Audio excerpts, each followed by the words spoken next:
এদিকে ভোটের দিনই দক্ষিণবঙ্গের সব জেলাতেই বৃষ্টি, বজ্রবিদ্যুৎ সহ হালকা থেকে মাঝারি বৃষ্টির সম্ভাবনা, সঙ্গে 30 থেকে 50 কিলোমিটার গতিবেগে দমকা ঝোড়ো হাওয়া রয়েছে। বজ্রপাতের সতর্কতা, বজ্রবিদ্যুৎ সহ বৃষ্টির সম্ভাবনা রয়েছে বুধবার পর্যন্ত। ভোটের দিন দক্ষিণবঙ্গের সব জেলাতেই বৃষ্টিপাতের সম্ভাবনা, সঙ্গে 30 থেকে 50 কিলোমিটার গতিবেগে দমকা ঝোড়ো হাওয়া রয়েছে। বজ্রপাতের সতর্কতা এবং বজ্রবিদ্যুৎ সহ বৃষ্টির সম্ভাবনা রয়েছে বুধবার পর্যন্ত। আমাদের সঙ্গে সরাসরি রয়েছেন প্রতিনিধি রক্তিমা দাস। রক্তিমা, একেতে ভোটের দিন এবং তার মধ্যে দক্ষিণবঙ্গের স্বস্তির বৃষ্টি, বজ্রবিদ্যুৎ সহ বৃষ্টির আবহাওয়ার পূর্বাভাস দিচ্ছেন আবহাওয়া দপ্তর।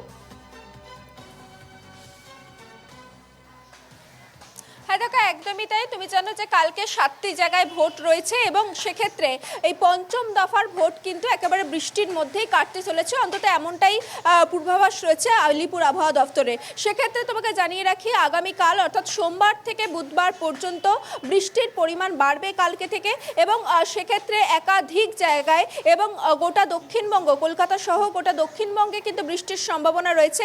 এর সঙ্গে 30 থেকে 50 কিলোমিটার গতিবেগে ঝোড়ো হাওয়া বইবে।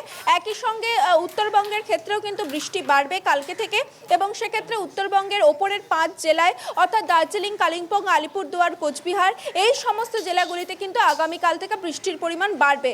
এবং দেখো, একদিকে যেমন উত্তরবঙ্গ এবং দক্ষিণবঙ্গের ক্ষেত্রে বৃষ্টির পূর্বাভাস রয়েছে, তেমন উত্তরবঙ্গের অন্যদিকে কিছু কিছু ক্ষেত্রে কিন্তু হিট ওয়েভেরও পূর্বাভাস থাকছে। সেক্ষেত্রে উত্তরবঙ্গের নিচের জেলা অর্থাৎ উত্তরবঙ্গের দক্ষিণ দিনাজপুর, উত্তর দিনাজপুর, মালদা এই সমস্ত জেলাগুলিতে কিন্তু আগামীকাল হিট ওয়েভের পূর্বাভাস রয়েছে। তবে উত্তরবঙ্গের ওপরের 5টি জেলায় বৃষ্টির পরিমাণ বাড়বে, একই সঙ্গে দক্ষিণবঙ্গেও কিন্তু বৃষ্টির পরিমাণ বাড়বে। সব মিলিয়ে আগামীকাল কিন্তু বৃষ্টির মধ্যে দিয়েই পঞ্চম দফা ভোট সম্পন্ন হতে চলেছে, অন্তত আলিপুর আবহাওয়া দপ্তরের পূর্বাভাস সেটাই বলছে, এবং সেই অনুযায়ী সব রকম সতর্কতা অবলম্বন করতে কিন্তু বলা হয়েছে। ধন্যবাদ রক্তিমা।